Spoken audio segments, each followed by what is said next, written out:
Hey everyone, today I want to talk about 3 Ups and 3 Downs for Volo's Guide to Monsters. This book came out in November of 2016. That's 2 years after the Monster Manual was released and was the first official Monster Manual supplement for 5th edition Dungeons & Dragons. Let's take a look at it. The first thing I'm going to start with is a down, and that is all the way at the back side of this book. When you go to Appendix C, you're going to find that there are some lists here. We've got the creatures by type, by challenge rating, and by environment. And the problem I have with this section is it is not cumulative. It only includes the monsters from this book. It would have made a lot more sense to me and a lot more helpful for the DM if you were to include the monsters from the prior books and made this a cumulative list of monsters by all these types. Give the DM one single set of lists that they can use rather than having to try to pull material from multiple books. It's a lot less likely that they're going to use this book if they have to also then go to the monster manual to try to choose a monster. And how about we include things like tables that a DM could roll on? And so if they needed a monster by a certain CR, they could go to that CR, roll on that table, and get a monster to use. Or if they wanted one by a certain type or a certain environment, they could roll a die and get a monster for that environment or that type. Provide some actual helpful tools instead of just some incomplete lists here at the back of the book. We're not going to make this negative though, and we're going to move ahead to an up, and that is Chapter 2 of this book, Character Races. And this section is really good because it gives us not a couple, but actually 7 fully realized races that the players can choose from.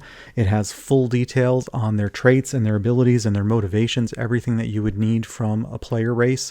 And if none of those 7 races that are listed in here are good for you, that's okay, because there is actually even a section here where you can turn a few of the monsters into playable races. You can do bugbears, goblins, kobolds, hobgoblins, orcs, and wanties. You could actually turn them into player races using some pretty good fleshed out material here. So really good addition with the player races, and the diversity of the player character world got a lot bigger with this book, and the future books would take care of some of the issues with the ability score increases. So this is a really good addition here. We're going to take it back to a down, though, and turn our attention to Chapter 3, which is the actual bestiary. Now, I will be the first one to tell you I am not a huge fan of bestiaries.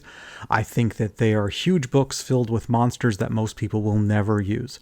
There's some really cool monsters, but after a while it starts to get a little silly, and Volo's is no exception. Right off the bat, the first monster in this bestiary is a Banderhob, which is some sort of frog-looking creature.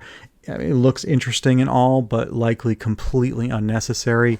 As you get a little further in here, you've got Bodax, you've got Boggles, you've got Cattle Paws. Later on, you're going to have Corids and Zvarts. It just really kind of gets a little silly. I mean, it seems like it would be a really cool gig at Wizards to just sit back and come up with weird names and stats for monsters and then hire artists to draw pictures of them. But how often are you going to actually use these in a campaign? Some of the variant creatures in here are good, but most of this is really just a waste of space for me and filler for the book. The next thing is going to be another down, and that actually follows right after this bestiary, and it is the the assorted beast section of this book. This is a total of 2 pages, and the beasts would be things that are more mundane creatures like your snakes and your wolves, but they dedicated a section here that's a total of 2 pages and 4 beasts. 86 pages of monsters in the bestiary, and they could only come up with 4 beasts. What about some different kinds of horses or game animals or fantastical beasts that could be used for transportation, or some variants on rules for familiars? Anything would have been improvement. Just these 2 pages here is just kind of a joke, and I'm surprised that they even bothered with it. But I'm not going to end on a down note. We are going to bring it back to a up, and that goes back to the beginning of this book and the lairs. Within the section where you talk about monster lore, we get a glimpse into the lairs that monsters live in, what we might find there, what kind of traps they have, what kind of treasure we might find. In some of the cases, we actually even get some sample maps of what a lair would look like. So for a goblin, we have this one, and then for the hags, we get a nice little map here. So we've got some really good maps of what these lairs are and how we might use them. And you know how much I love maps, so clearly The lairs section of the monster lore is a huge up for me, so very good job by Wizards on that one. And we've got one more up to finish this off, and if you haven't guessed it already, it is Chapter 1, Monster Lore. That is the whole first section of the book. The first 90 odd pages of this book make the book worthwhile. It is monster lore. Amazing details on a selection of the monsters from giants and beholders and wanties. It gives you information with good stats to help flesh them out, and it really brings them to life. We learn about their backgrounds. We learn where they come from, how they live. Do they have families or clans? How are those clans structured if they do have them? What motivates these creatures? How do you role play them?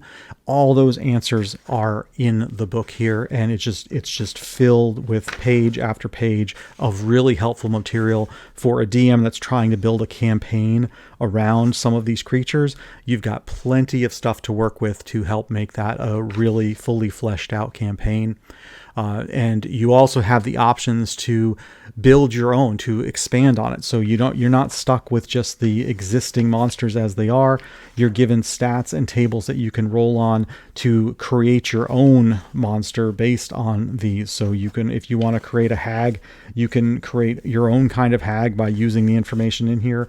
If you want to create a beholder, you can do the same thing. To me, this is actually what the entire bestiary should be. It's not about pre-generated monsters, but rather providing you with the tools to create the monsters you need for your adventure. And so this section of the book is definitely an up, and it alone makes the whole rest of the book worthwhile and to have.